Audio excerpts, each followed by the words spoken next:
Poetry শুনিবলৈ আমাৰ এই চেনেলটো ছাবস্ক্ৰাইব কৰক আৰু নটিফিকেশ্যনৰ বাবে বেল আইকনটো প্ৰেছ কৰক। নমস্কাৰ, মই নৱজিৎ আৰু সময় হৈ গ'ল আজি এটা নতুন কবিতাৰ। আজিৰ শিৰোনাম হৈছে মই সলনি হ'লো মা। মই সলনি হ'লো মা। এতিয়া মই সেই আগৰ অতীতবোৰ, তোমাৰ সতে যে হাঁহি হাঁহি পাৰ কৰা সময়বোৰ, তোমাৰ গালি খাই খাই কন্দা সকলো অতীততেই হেৰাল।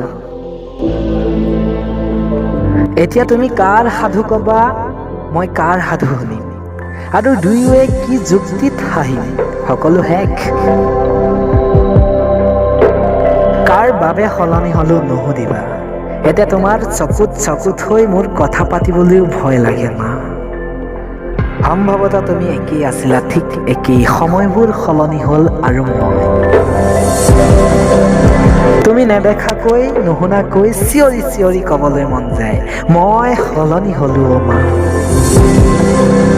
ঠিক এই স্বাৰ্থপৰ দুনিয়াৰ কাৰোবাক নিজতকৈও তোমাতকৈও বেছি আপোন কৰি ললো, আৰু অভিমান আজি নাই, গুচি গ'ল প্ৰতিশ্ৰুতিৰ শিকলি ছিঙি, মোৰ কলিজাৰ কাৰেং ভাঙি।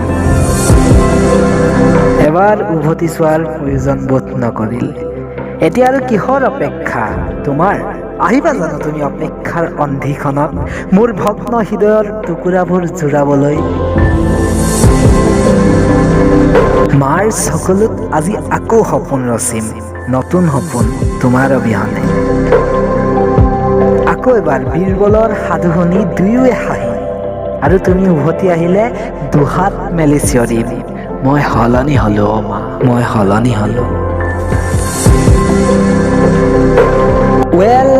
আজি শিৰোনাম অন্ত পৰিল, আকৌ এটা নতুন শিৰোনামেৰে পুনৰ লগ পাম, তেতিয়ালৈ আমাৰ চেনেলটো ছাবস্ক্ৰাইব কৰিবলৈ নাপাহৰিব। ধন্যবাদ।